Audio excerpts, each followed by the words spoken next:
তো নমস্কাৰ বন্ধু বান্ধৱীসকল, মহ হৈছে এটা আমনিদায়ক প্ৰাণী আৰু এই মহক ভাল পোৱা মানুহ পৃথিৱীত হয়তো নোলাবই। পৃথিৱীত ৩৫০০ বিধ প্ৰজাতিৰ মহ পোৱা যায়। ইয়াৰে মাত্ৰ ১০০ বিধ মহেহে বেমাৰ বিয়পায়। এই মহে কামোৰাৰ ফলত এই পৃথিৱীত যিমান মানুহৰ মৃত্যু ঘটিছে, বিশ্বযুদ্ধতো সিমান মানুহৰ মৃত্যু হোৱা নাছিল। কিন্তু কি হ'ব যদি আমি পৃথিৱীৰ পৰা সম্পূৰ্ণৰূপে মহ নাইকিয়া কৰি পেলাওঁ? সেইটো একেবাৰে হ'ব নোৱাৰে। মহো হৈছে আমাৰ পৰিৱেশৰ এক অবিচ্ছেদ্য অংগ। সেইটো কৰিলে আমাৰ মানুহৰো পৃথিৱীত জীয়াই থাকিবলৈ কঠিন হৈ পৰিব।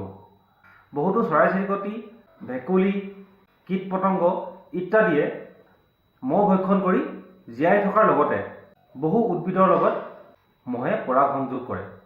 চৰাই চিৰিকটি, ভেকুলী, কীট পতংগই বাৰু অন্য খাদ্য খায়ো জীয়াই থাকিব পাৰিব, কিন্তু যিবোৰ উদ্ভিদে মহৰ লগত পৰাগ সংযোগ কৰি বংশ বিস্তাৰ কৰে, সেই উদ্ভিদবোৰৰ কি হ'ব?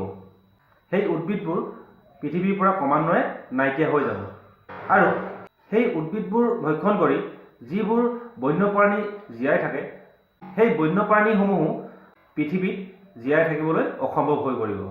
আমি স্কুলত থাকোঁতে পঢ়িছিলোঁ যে পৰিৱেশত থকা প্ৰত্যেকটো জীৱ বা উদ্ভিদ ইটোৰ ওপৰত ইটো নিৰ্ভৰশীল।